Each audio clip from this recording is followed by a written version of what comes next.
Nice noise. Good evening. Thanks for being here. My name is John Dudley. I am the Dean of the College of Arts and Sciences, and it is my pleasure to welcome you to the annual Harrington Lecture. The annual lecture from a distinguished member of our faculty was established in 1952 and renamed in 1967 to honor Dean Albert W. Harrington upon his retirement. Since its inception, the lecture series remains faithful to its purpose, to serve as an expression of the ideas of liberal education. According to the lectureship's founding documents, quote, "The lecturer shall be one whose record as a scholar and teacher is in the best liberal arts tradition and whose achievement warrants recognition by the entire college," end quote. We are honored this evening by the presence of some past Harrington lecturers, both among our active and our emeritus faculty. So at this point, I would like to ask them, if they wouldn't mind, to rise and be recognized by everyone for their contributions.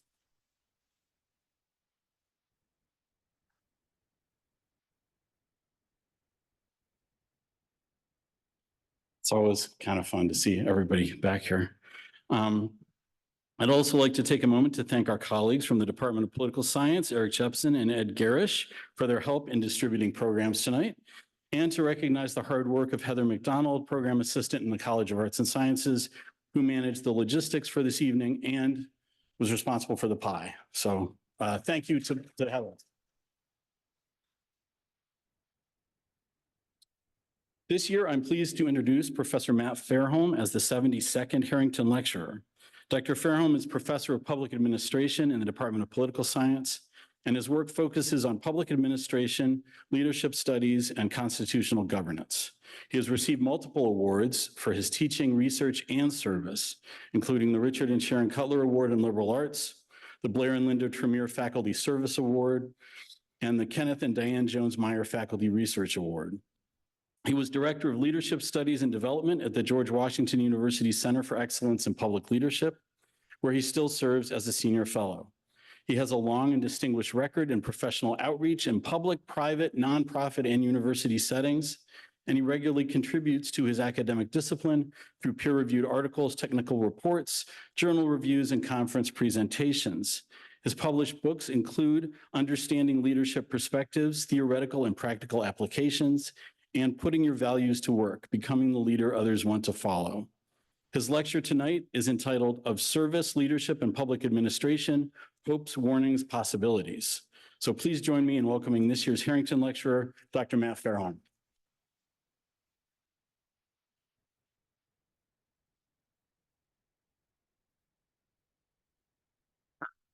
Good evening, everyone. I'd rather be here right now than anywhere else in the world. Okay, we'll go. I can tell you share that. I appreciate you being here, Dean Dudley, faculty and colleagues, friends, family, students. It's an unexpected honor to be presenting this evening. It's kind of difficult to express just how privileged I feel and grateful I am for being here tonight. So thank you for the opportunity, and thank you to those behind the scenes who made this event possible, whose service I think I would diminish if I shone a light on them. So thank you for that service behind the scenes. I have reviewed most of the 71 previous lectures in this series, and I recognize that the wisdom expressed through over the years in this forum. And it's hard to worry that I might detract from that tradition, but I am endeavoring to add something useful. Perhaps like many of you, it's the applicability of the liberal arts education to so many facets of learning and doing that draws me to the effort. My hope is to link the work of public administration and leadership studies to the wider goals of the liberal arts. Within my comments will be threads dealing with a variety of issues of individual development, society, governing, and relationships, as well as strands of detail about public administration. So on days when I feel particularly secure and sufficiently resilient, I tell people my elevator speech. And my little pithy phrase is, I train bureaucrats. Now, I'm not convinced that I endear myself to people when I share exactly what I do, reveal it to them. But that's my focus. My academic focus is public administration and leadership theory and practice. I teach and train people who work in organizational bureaucracies to navigate the people, the policies, the procedures, the plans, all the issues of getting work done together within a public sector context. We try to help these publicly minded students and practitioners to navigate the bureaucracy and maintain the public values important in a constitutional republic. We help them be better bureaucrats. It is useful to note that these organizational bureaucracies and the bureaucrats working within them can be found in for-profit, nonprofit, and academic sectors as well. So allow me to tell a familiar fable that might capture some of the mystique of my teaching and research. So one day, a farmer's donkey fell into a well. The farmer tried to figure out how to rescue it. Finally, he decided it was impossible. So the animal was old and the well was dry. It was not worth trying. So the farmer brought his friends over to fill the well up, to cover up the well. They all grabbed shovels and began to throw dirt into the well. When the donkey realized what was happening, he cried horribly. Then he quieted down and let out some happy brays. Curious, the farmer looked down the well to see what was happening. He was astonished. With every shovel of dirt, the donkey would shake it off from his back and step up on top of it. As the people continued to shovel dirt on top of the animal, it continued to shake it off and take a step up. Pretty soon, the donkey stepped over the edge and, well, trotted off. You may interpret this story in a variety of ways, obviously, but allow me to focus your attention on the donkey and refer to it as a bureaucrat. Now, some of you are nodding vigorously that yes, indeed, a donkey is a pretty good stand-in for bureaucrats. And believe it or not, there is actually a complicated etymological link between the term burro and the word bureaucrat. Now, donkeys are supposed to protect themselves and how far they should go. How do we train donkeys to be creative and resilient? Do some donkeys survive past their usefulness? How do donkeys withstand the dirt thrown on them? Is dirt throwing warranted? How do donkeys make progress in their complicated work? Should donkeys fight to save their own programs or let the farmers end what they think should be ended? Are the donkeys supposed to be dismissive of the farmer's will? In what direction does the donkey trot off? And what does it do then? You see, the bureaucratic form and its hybrids are in business as much as government.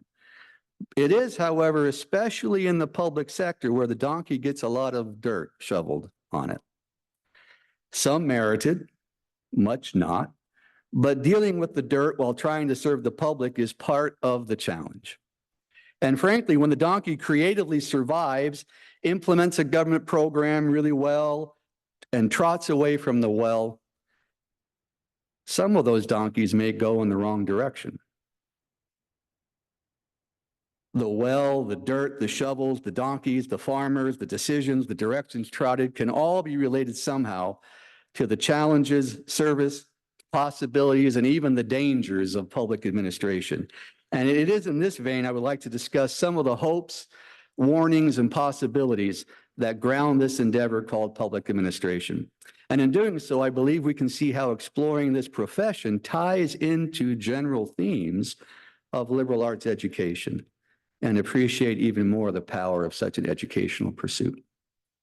Now, having worked over the years in a large-scale government organization, in a mid-sized nonprofit, and even dabbling in the business sector, and through my academic pursuits, I have discerned a truism that serves as my starting point as I engage with these ideas. Organizations would work perfectly well if it weren't for the people. Now, we need people in organizations to get things done. And people often help organizations act in less than an organized manner. We cannot do it all alone, and certainly some of our fellows cause grief or get in the way of success. But we also know how fulfilling it is to work with others who, like them, offer their talents and sacrifice their time to achieve something together. So getting things done well in organizations while at the same time working well together is indeed worthy of study and consideration. And that's where my interests have taken me. Now, while simplistic and worthy of unpacking, these distinctions of getting things done well and working well together serve me reasonably well in practical and academic pursuits. Management techniques and ideas and skill set help us get things done well.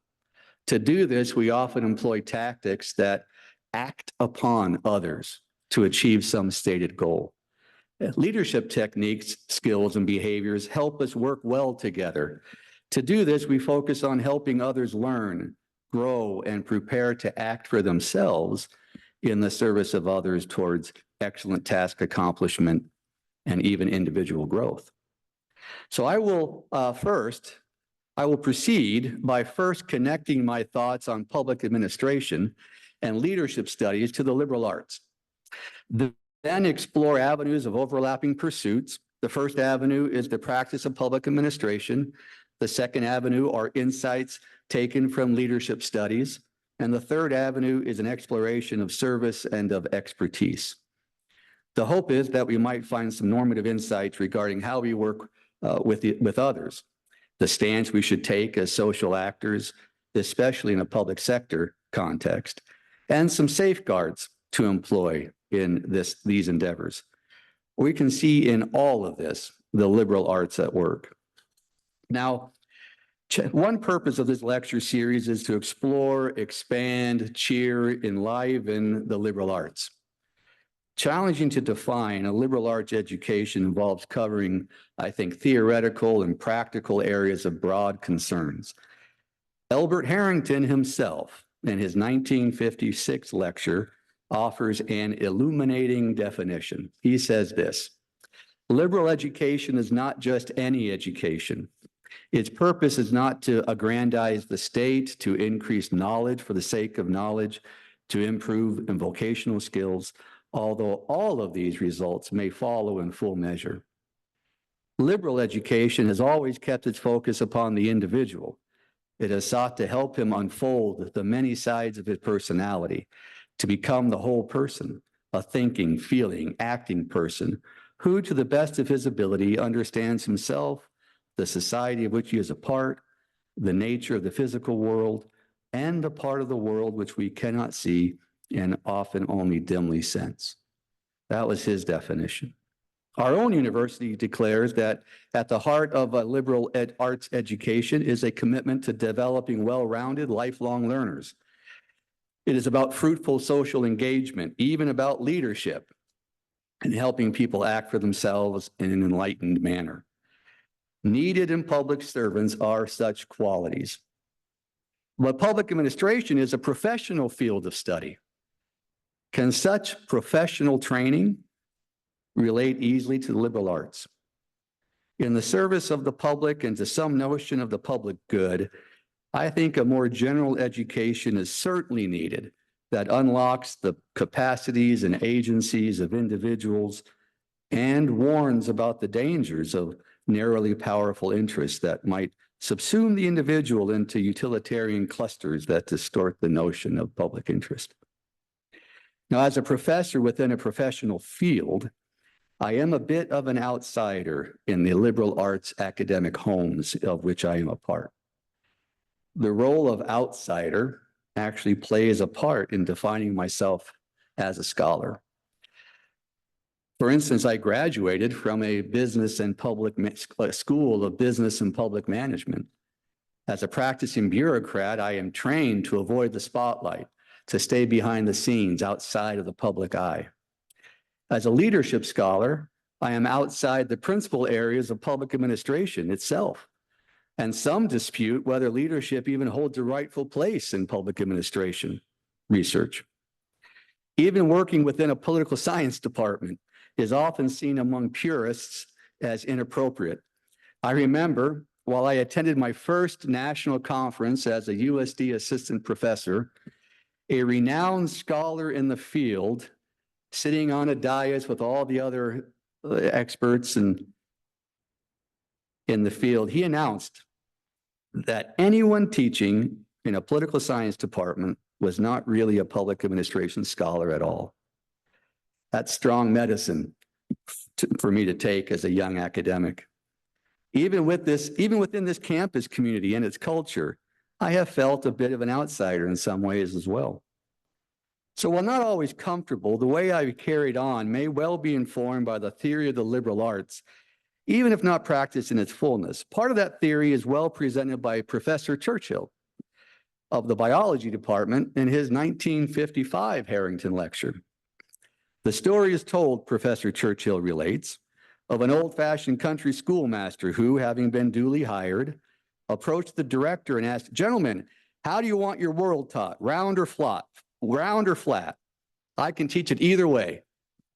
Professor Churchill continues, "You couldn't tell him he wasn't prepared, no, sir. But he had lost sight of the essential point, a point well put in an address by Dean Whitkey of Western Reserve. It is the duty of the teacher to seek out the truth and proclaim it."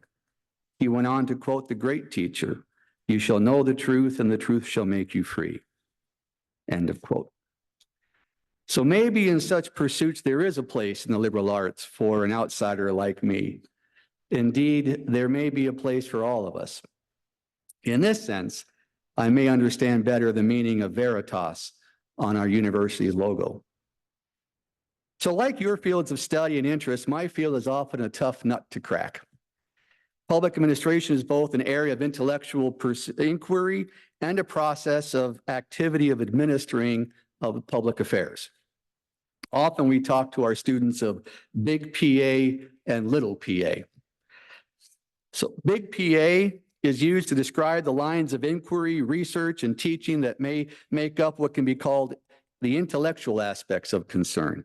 For instance, the study of public administration and its role in society, and the major pushes and pulls found in the field like administrative discretion, ethics, constitutional legitimacy, the role of unelected bureaucrats in government and society, the differences of exigencies of local, state, tribal, national, international governments, the pros and cons and purposes of multi-sectoral engagement, and those kinds of things.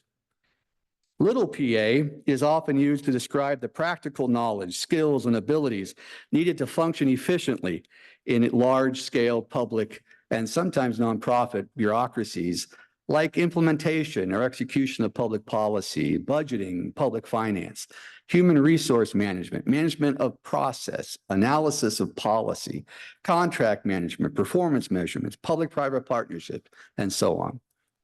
No matter how we discuss or teach public administration, those of us in the field take some limited pleasure in knowing how to spell bureaucracy without the need for spell check. However, with humility, we acknowledge that the term bureaucrat does end in rat. So my particular interest, I better take that slide off quickly. There you go. But my particular interests lie in between big PA and little PA.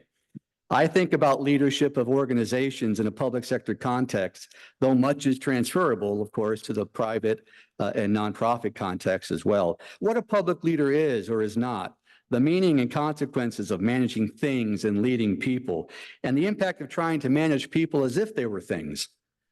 The issues of trust or power in these contexts, or the uniqueness of authority and purpose or mission in the public sector, the values and principles at play in these endeavors, and all those kinds of things. My project, humble as it is to try to combine a growing literature of leadership studies with the more established literature and practice of public administration.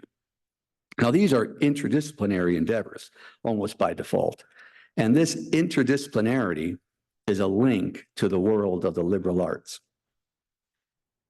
Now, though with us since the dawn of time, historically, public administration fits into the late 1800s when developments in the university system altered the focus from moral philosophy to modern empiricism and scientific approaches to even include organizational and governmental management.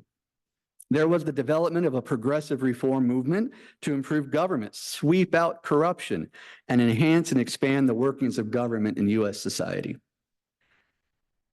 Government reformers, enamored by the humanistic quest for the relief of all social ills and seeing a scientifically focused government bureaucracy filled with experts in social engineering and managerial efficiencies, tackled the project of ripping government from the corruption and greed of the Gilded Age politics to replace it with the purportedly more expert government manager. It was at this time that Woodrow Wilson, an aspiring academic himself, began his career writing a seminal work called The Study of Administration in 1887, 4 years after the creation of the U.S. Civil Service. He suggested there is a value in studying two separate and distinct elements of government: the expression of the public will, politics, and the business of running the government once the will of the public has been determined, administration. Now, making the government's business less unbusinesslike and doing things with the utmost possible efficiency and at least possible cost either of money or energy was the focus. This became the seed of what is known as the politics administration dichotomy and was a maxim of the field for quite a while until it wasn't. I might note that such focus on efficiency allows some, including Wilson, to criticize or discount and ignore the purposefully inefficient checks and balances the founders placed in the Constitution, deciding them to be mere frustrations and limitations to expanded government activity, rather than rightly to see these checks on tyranny as safeguards against the excesses of power taken by people within government and inherent in government. Two traditional thinkers in the field are going to help us tonight. They offer more insight into public administration, its professional and liberal arts push and pull. The first is Dwight Waldo, who helped define PA, public administration, in a more interdisciplinary way and focuses practitioners on concerns beyond the professional skills of the day-to-day public servant. The second is Herbert Simon, a Nobel Prize-winning figure in economics, who helped define PA, public administration, as a field of decision-making, implementation, and technical or professional skill. He defined his academic project as among other things, as hardening the social sciences to get good solutions to problems. Now, Waldo, almost 70 years after Wilson's seminal essay, helped us define the field of public administration in his 1955 work, The Study of Public Administration.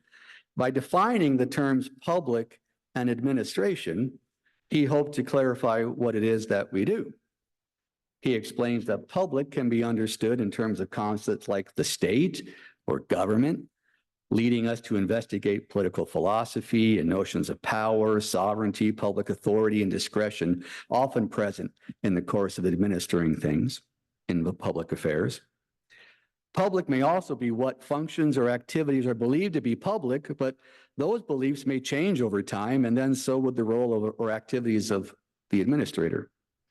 Another way to define public is the common sense determination of, does government carry on the function? But surprisingly, determining what is the government and even what is legal is sometimes hard to do, as government functions, especially today, are increasingly carried out by contracted private companies and nonprofit agencies. So Waldo suggests the best way to define public is to understand basic, enduring patterns of human needs, wants, dispositions, and expressions. Now, this requires us to tackle culture and hence take account of the insights found in history, political science, cultural anthropology, sociology, social psychology, economics, business administration, and a whole lot of other disciplines. This approach puts public administration squarely in the middle of discussions of the liberal arts, or at least in the interdisciplinarity that a College of Arts and Sciences imagines. Administration, Waldo says, is cooperative human action based in rationality that considers the nature of organization itself and the nature of management. Now, admittedly for me, these two areas are the ones that are exciting to me, that inform my interests in leadership theory and practice. Organization, he defines as the structure of authority and habitual personal interrelations in administrative systems. Management, he defines as action intended to achieve rational cooperation in an administrative system. Now, put together, Waldo suggests that public administration is the umbrella term under which is the effort to link the public, even governmental nature of cooperative human action toward goals that are infused by values informed by the people or the regime or both that such administration serves. All of which is to be studied comparatively with other disciplines and rationally researched on its own.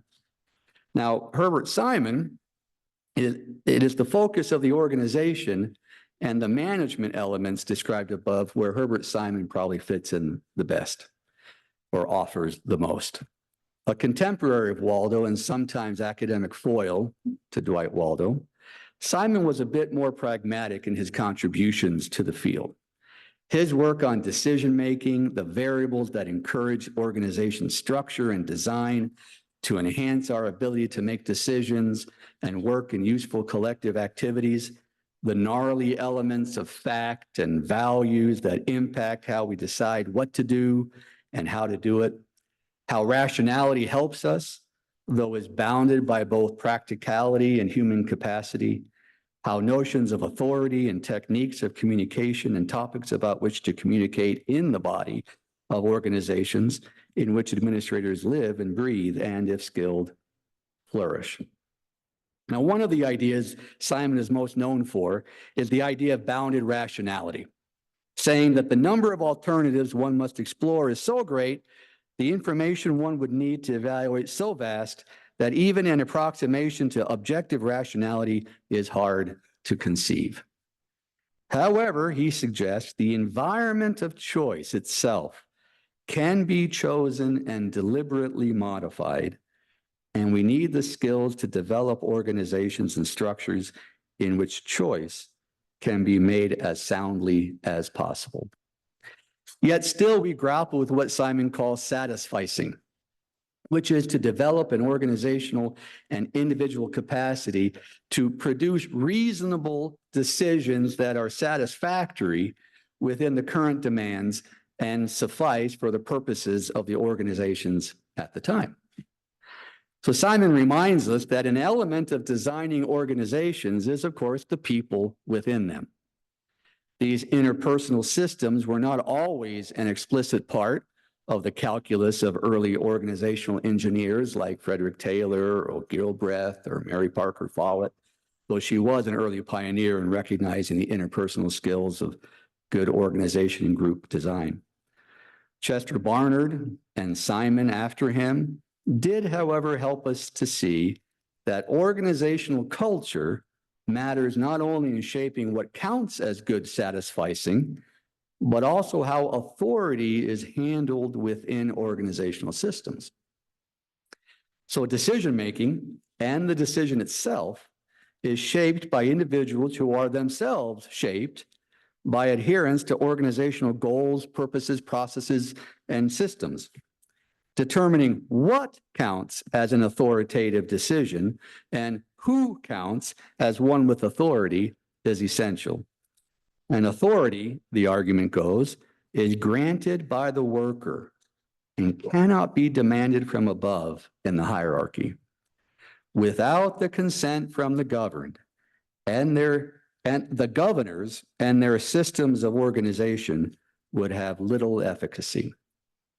So though drastically truncated, this summary of what Waldo and Simon indicate are elements of the field of public administration begins to unfold the precise art and uncertain science that practitioners and academics grapple with in figuring out what it is to merge bureaucracy with democracy, to do the public's work, and by so doing shed light on the usefulness of the liberal arts in this field of practice. Now, within public administration emerged an appreciation of the scientific precision of organizational design and personnel selection, allocation, and performance, but also a realization that such a focus on science alone misses the essential nature of people in social systems. So faced with the question of what to do and how to do it, the temptation in public administration was to merely focus on management, and more specifically, to manage things, systems, and even people as if they were things. Leonard White, author of the first textbook in the field, explained that public administration depends on management science. Luther Gulick summarized management activities with his little word, POSDCORB, that stands for planning, organizing, staffing, coordinating, reporting, and budgeting. The measure of success of such management techniques, designs, and approaches can very nicely be summarized as getting things done well. And management has great power over activities and people as it decides what getting is, what things are, what done means, and how well is defined. In this sense, management technique and organizational technology act upon others such that the goals of management are achieved by getting workers to do what is required as determined by management. This management labor split is a hallmark of modern organizations, even those in the public sector. Now, while useful, effective, often efficient, and economical, there was always something quietly acknowledged to be lacking, and that is a focus on people as people and not merely a human resource. But since this something is not easily counted and controlled, mainly because people are free to choose everything from what inspires to them to what they want to get out of work, management science either ignored the issue because they knew it was beyond its scope or dismissed the issues as unimportant. The latter response is a pernicious and yet pervasive element of many organizations. People like to be treated as people, not cogs in the industrial machine. And working well together, the stuff of leadership, is relevant to organizations and the people in them. So let me backtrack just a little bit to describe the general notions of management and leadership by examining their etymology, the roots of their words. 16th century French horsemen preparing mounts for the knights of the age became very good horse tamers. Their main goal was, to use a euphemism, to break the horse. To break the horse's spirit, to break its will in such a way that over time the animal submitted to the knight's desires, because no knight wants to ride a creative horse into battle. No. Controlled, predictable behavior over time is the goal. The fewer deviations from the knight's will and the better the horse obeys its master, the more worthy a steed it is in the eyes of the knight. Now, the word used to describe how they handled and tamed horses was manege, which most likely comes from the Italian manegere, which comes from the Latin root for hand, mano. The sense is that submission was achievable as horsemen handled, put hand to horse, right? From this evolved our current English verb to manage, and then the overall notion of management. So the root of the word is still the foundation of the concept. If I might phrase it in the extreme to make a point only, management means to beat a horse into submission. It is about controlling others to accomplish what the manager wants, regardless, we might add, of the desires of the employees. Management is about control and routine to achieve predictable behavior over time that conforms to predetermined standards that can be measured and made more efficient. The prediction and control envisioned by management science is frustrated by the reality that such predictability runs into the wall of individual agency. Controlling others is certainly efficient, but not ideal in any sense of a democratic or freedom-loving society. Now, a response to this dilemma comes in the recognition of the agency of people, their ability to choose to act for themselves, which is the very thing that allows meaningful and productive cooperation, collective work to occur. This is where my interest lies, and we might call it leadership. So around the same time as our French horsemen were taming horses, their English counterparts were sailing ships. And to find their own way and chart their own courses, these mariners depended on what they called the lodestar, more commonly known today as the North Star or Polaris. The lodestar was consistent in the same place, shining brightly and easy to see. And by relying on the lodestar, a ship's captain could determine where he was and how to get to where he wanted to go to make his own choice about his destination. He could do all of this without the lodestar ever laying a hand on him or saying a word. Its influence and its integrity were enough. Lodestar comes from the Old English word leiden, which means basically to cause to go with one or to guide.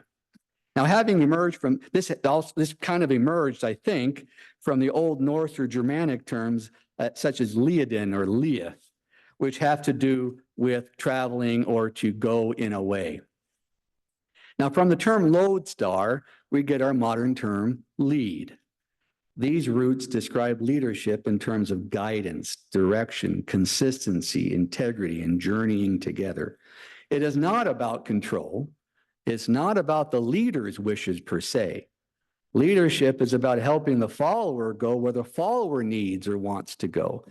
The leader and follower working together from a common vantage point while encouraging freedom of choice and actions to accomplish what leader and led can both agree is beneficial, with an emphasis on the follower's will, spirit, and capacities. So rather than getting things done well, as in management, leadership envisions people choosing to work well together in the accomplishment of some shared and accepted task or goal or vision. And rather than acting upon a person, leadership is all about helping others both maintain and improve the capacity for the people to act for themselves. Now, these are stark differences in fundamental technique and overall goals of management and leadership. And as we work in collective activity in the groups, teams, organizations, departments, colleges, agencies, institutions, we want to both get things done well and work well together as we do it. But the how of it all matters. Helping others act for themselves is better, I would argue, morally, practically, spiritually. I even argue that controlling others, reducing their capacity to choose, and acting upon them to achieve my will alone, regardless of their will, is evil. Now, of course, the use of the word evil probably makes more sense in the universities of the past, aligned to a liberal arts education in the manner of Professor Churchill, where moral philosophy held sway more than it does in our modern universities, where there is a temptation to slouch towards scientism and relativism. Indeed, as time progresses, we as a society do not always progress. Now, of related interest is how these concerns of public administration fit into the notion of public service, not yet discussed. Now, as we serve our students to grapple with the management and leadership questions of public and even personal interactions, I find it useful to remember the power and goodness of service. We are, after all, public servants, are we not? So the study of organizations public institutions and the power of public authorities suggests a peril to be seen and avoided. An excess focus on the trappings of the organization and the inherent power over others found in management rank, position, or office, especially in government. And hence, a disparaging of the humility inherently found in a focus on serving others rather than serving ourselves. As we serve the public, we must prepare ourselves to be servant-oriented, stewards of the public resources and pursuits, rather than seeing ourselves as deserving of public power and high honors. Now, I have approached this in many ways. Recently, I've seen value in tinkering with German, or at least Google Translate. Fair enough, Professor? To understand a distinction made in the terms Amt and Geist, very loosely translated for my purposes. Again, I take liberties to make a point as office and spirit. Now, with apologies to our good professor of German, allow me to twist and nudge these terms into a lesson or two that may add light into the peril of power over service discussed above. Now, a bit of a surge in discussing Amt and Geist occurred in the turn of the last century, mostly in the theology departments. Some concerns are relevant to a few points made this evening already. Amt, I will use as a placeholder for the managerial prioritizing and seeking of office, of rank, of title, the temptations and trappings of rank and higher office.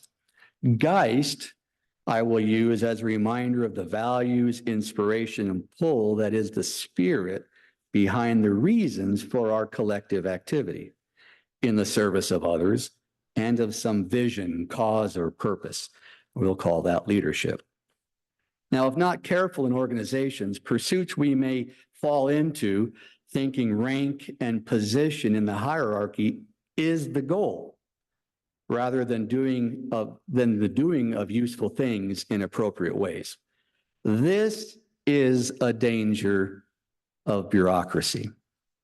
We might look up to management and ingratiate ourselves to those who see their jobs as acting upon labor to achieve results that the managerial class has established. We adopt language, tastes, perspectives, and lifestyles that help us to be seen by those above in hopes of being one of them one day ourselves.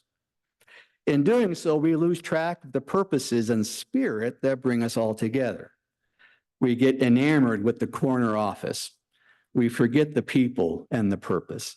We see only office, rank, and privilege. Promotion is promised, at least to the point our managerial patrons do not lose their own rank. Some are purposely pernicious in this ambition, and some are simply swept away by the glamorous call of legitimate power and find themselves in the thick of very thin things. Public administrators may see in this a chance to promote individual agenda in collusion with others who share or come to share a similar agenda. Careerism and personal agenda supersede public interest or the general will, to use a Rousseauian term. But it is the Geist of the organization that gives the organization its life, purpose, and spirit. It is the cause, the mission, the vision, the goal that brings us all together, really.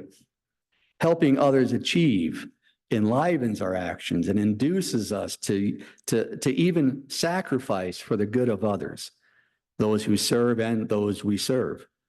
If we lose track of the why, we lose something of the magic of collective activity.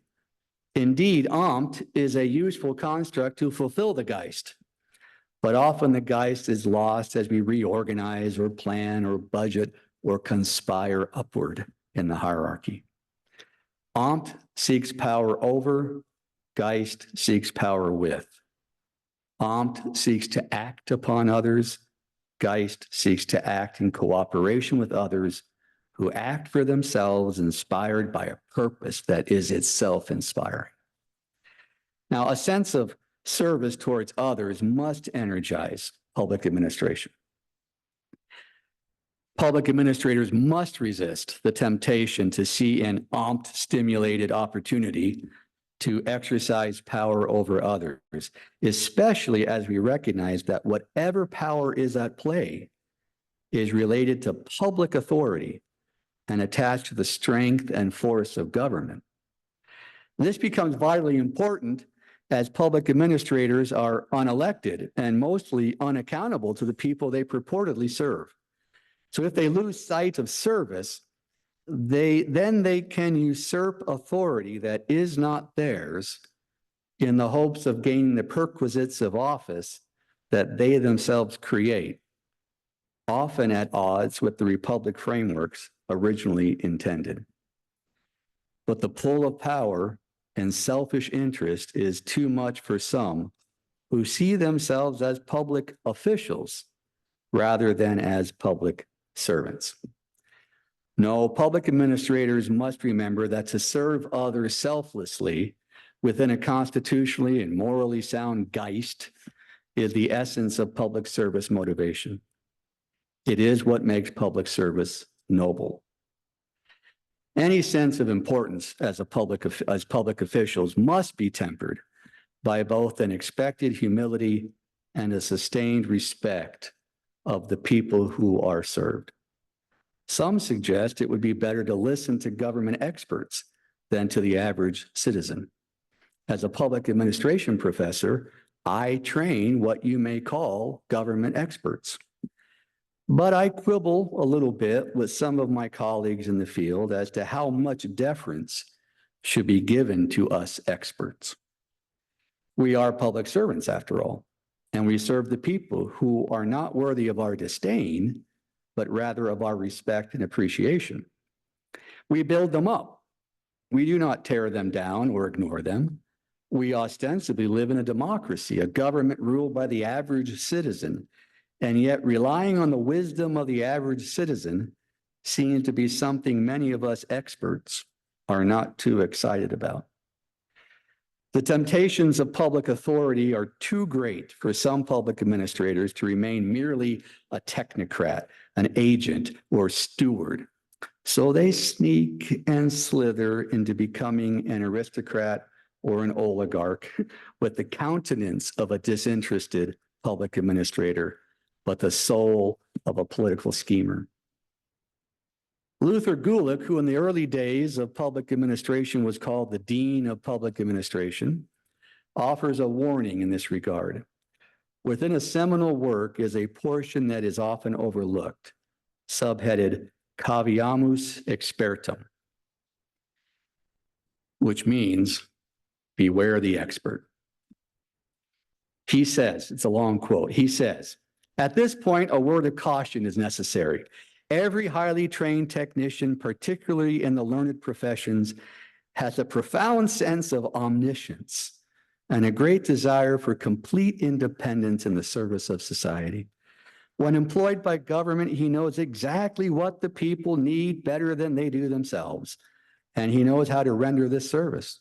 And any restraint applied to him is a limitation of freedom, and any criticism springs from ignorance and jealousy. Another trait," he continues, "of the expert is his tendency to assume knowledge and authority in fields in which he has no competence.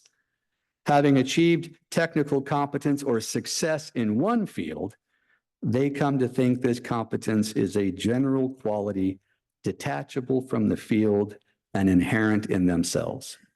They do not remember that the robes of authority of one kingdom confer no sovereignty in another." He continues, "History shows us that the common man is a better judge of his own needs in the long run than any cult of experts. Kings and ruling classes, priests and prophets, soldiers and lawyers, when permitted to rule rather than serve mankind, have in the end done more to check the advance of human welfare than they have to advance it. The true place of the expert is, as Albert Einstein said so well, on tap, not on top.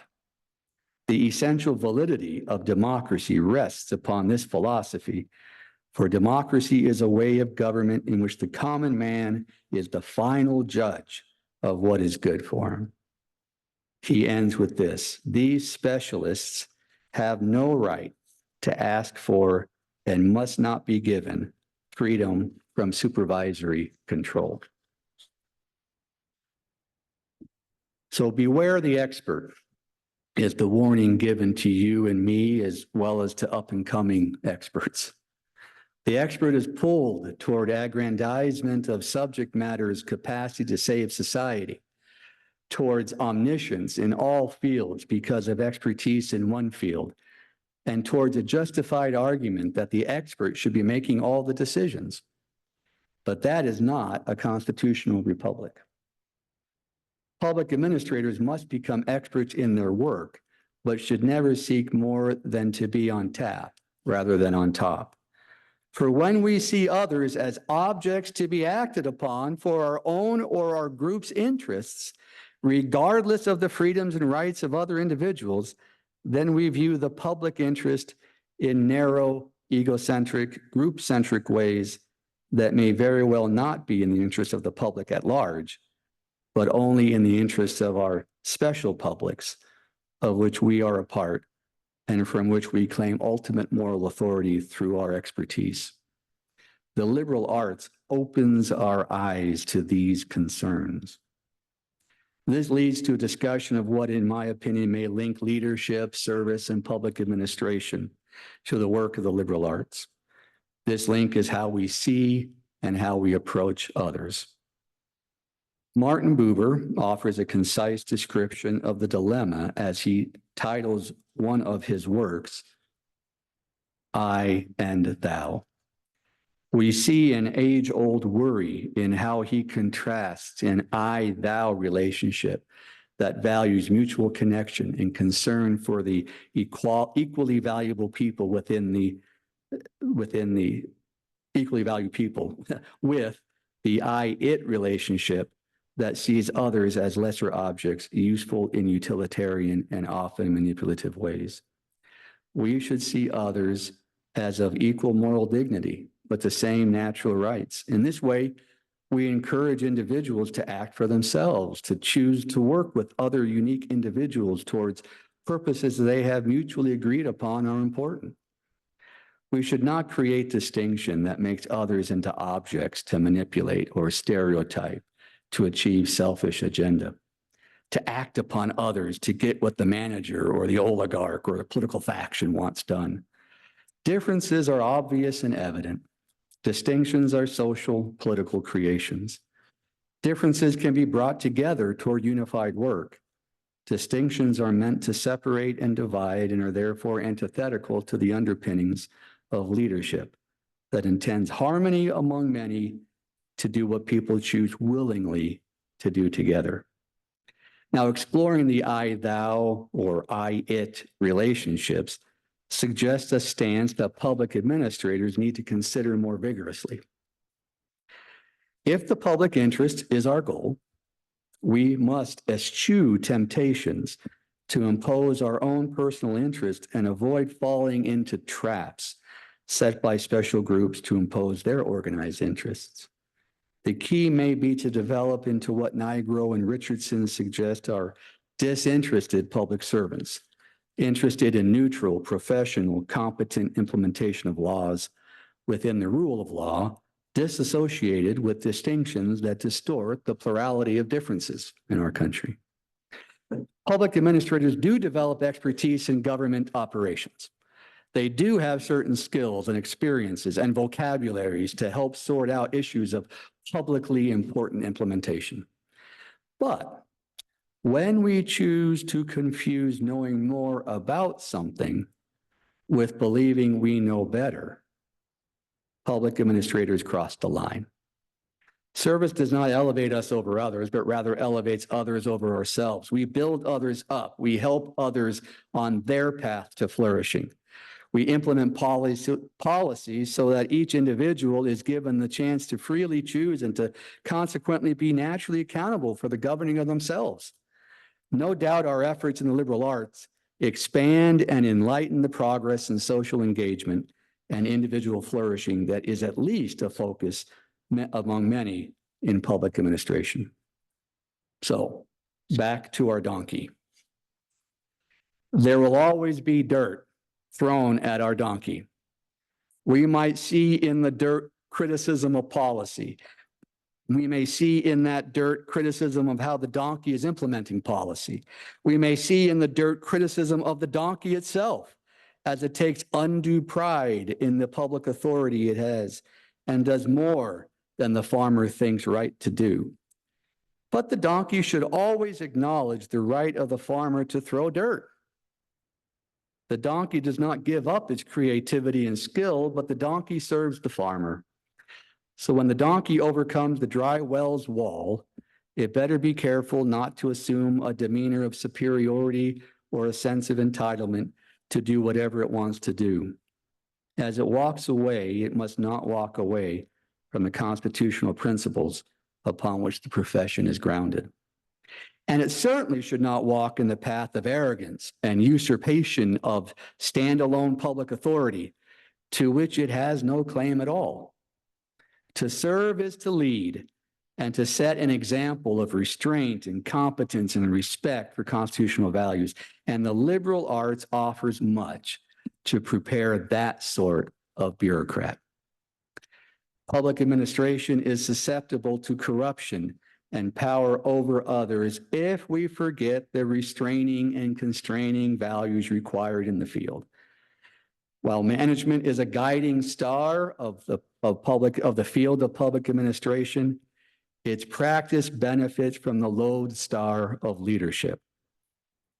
Public administration has a meaningful but limited role in our government system. It should not overstep its bounds, but rather content itself with the stewardship of resources not its own and the noble pursuit of seeing others in an I-thou relationship as quality service is rendered. But we all may be susceptible, no matter what our fields of study are, to overstep or to fall short. The liberal arts gives us pause as we think through and think about these issues, and as we teach others in the practice of living together. The focus on individual development, on broad educational pursuits towards that which is, and on critical thinking found in the liberal arts tradition must have within its penumbra a call to do something critical with the critical thinking we're asked to do. Public administration, with its praxis of academic discipline and practical implementation, is a something to be done. In public administration and leadership studies, we find a purposeful, engaging mix of thinking and doing that should be attractive to even the purest of the liberal arts advocates. Thank you for your time this evening.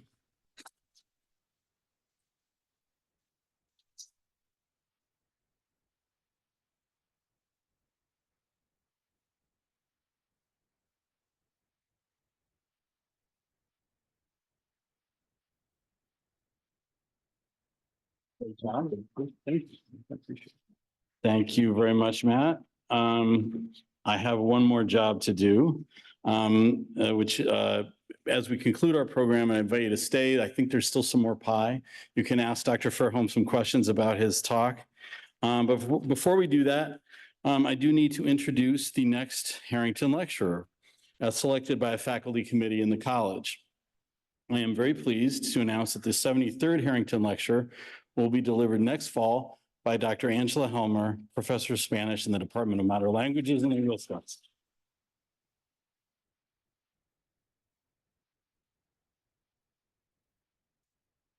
You can stand up, Angela. There we go.